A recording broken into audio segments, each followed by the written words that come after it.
After resolving the conflict between them regarding the true identity of Kang Dan-sim, Seo-ri and Se-gae come to an agreement that there will be no more secrets between them. As a result, sweet romantic moments once again color their happiness, including a tender scene where Seo-ri showers Se-gae with kisses. Unlike the sorrowful women of Joseon who silently endure their feelings, she now feels certain that she no longer wishes to hide her emotions and suffer alone. Their adorable and playful moments continue as they ride the cable car toward Namsan Tower. Suddenly, panic overwhelms Seo-ri, and she insists on getting off because she fears they might fall. As Se-gae tries to calm her down, he receives a light slap on his forehead instead. Amused and annoyed, he immediately snaps back asking, "Are you insane?" The unexpected exchange instantly draws laughter from nearby visitors who witness the lovers' quarrel. Yet the comedic moment soon transforms into a heartfelt confession when Seo-ri promises that she will never allow Se-gae to be lonely. She reassures him that he is not alone and even asks him to trust her. Her sincere words only make Se-gae more convinced that there is no turning back for Seo-ri, especially after he previously teases her by saying that if she wants to see the arm-sized Namsan Tower, she should simply come to his house. Although Se-gae appears fully occupied with his romantic adventure alongside Seo-ri, he does not miss the news about his grandfather's cruelty. After draining Mundo of his power, his grandfather exiles him to the United States and assigns him as a branch manager there. However, Mundo refuses to step down quietly.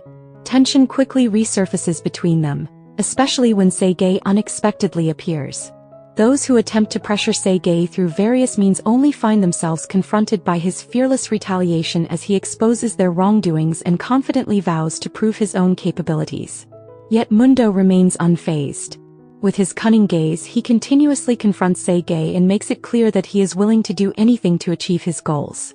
This comes even after Se-gae warns him to stop disturbing the people around him, urging him to abandon his schemes and face him directly instead. Nevertheless, Mundo refuses to abandon his dirty tactics.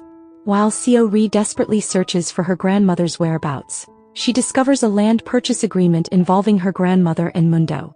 Her fury immediately erupts when she realizes that Mundo takes advantage of her grandmother's confused condition to obtain her consent through manipulation and intimidation. Se-gae also becomes deeply troubled after seeing the contract himself, especially when he learns that Seo-ri suddenly leaves in a state of fear. A powerful punch lands squarely on Mundo's face when Se-gae suddenly arrives. Furious, he tears apart the land sale contract, insisting that it carries no legal validity. Se-gae further warns that Mundo will rot in a cell on charges of abduction and entrapment. From that point onward, the lovers' conflict begins once again. This time, Seo-ri becomes disappointed by Se-gae's good intentions when he tells her to stop meeting Mundo and asks her to leave everything to him because he is the one who will protect her. However, Se-gae's interference only makes Seo-ri view him as even worse than Mundo, as she feels he treats her like a foolish and incapable person. Their disagreement affects Se-gae profoundly, leaving him unable to sleep throughout the night. By morning, exhaustion is clearly visible in his eyes. Seo-ri is no different. She also becomes consumed by uncertainty when Se-gae does not send her any messages, leaving nothing but worry in her heart.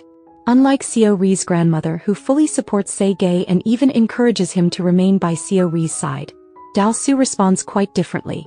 On an unexpected day at a small restaurant, Dal-soo openly expresses his hopes for Se-gae in front of Seo-ri, leaving her visibly heartbroken.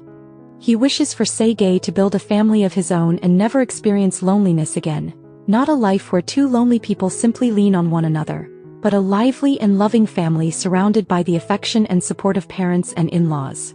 His words indirectly ask Seo-ri to step away from her relationship with Se-gae. Then without warning, a tragedy unfolds. A sudden accident occurs when a pickup truck unexpectedly crashes into the restaurant and strikes both Seo-ri and Dal-soo, leaving them severely injured and rushed to the hospital for emergency treatment. Unable to reach Seo-ri despite repeatedly calling her, Se-gae eventually goes to find her himself. Instead, he witnesses the horrifying scene firsthand as Seo-ri and her grandfather are loaded into an ambulance. Desperately pushing through the crowd to check on Seo-ri's condition, he can no longer hide his anguish as he calls out to her again and again, pleading for her to wake up. On a day he never anticipates, Detectives arrive to meet Se-gae and inform him about a woman who is found dead that very morning. With the woman's identity yet to be revealed, we cannot help but wonder whether this is part of an elaborate trap designed to frame him by linking the case to belongings that could be used as evidence against him. As one crisis follows another, Se-gae's troubles do not end there. His beauty products are hit with a sales ban as criticism grows over an ingredient in Dynasty products that is alleged to be carcinogenic. With the controversy escalating, his business now faces a grave threat. Amid the chaos that seems carefully orchestrated by Mundo, from the accident involving the chairman to the scandal currently engulfing Se-gae, the man who is regarded as a truly frightening figure seizes the opportunity. Taking advantage of the disorder, Mundo unexpectedly assumes the position of chairman and is even invited to deliver an official address in his new role. What proves even more shocking, however, is that Kang Dan-sim suddenly awakens in the Joseon era. Caught in a whirlwind of uncertainty and confusion, she wonders whether she has truly returned.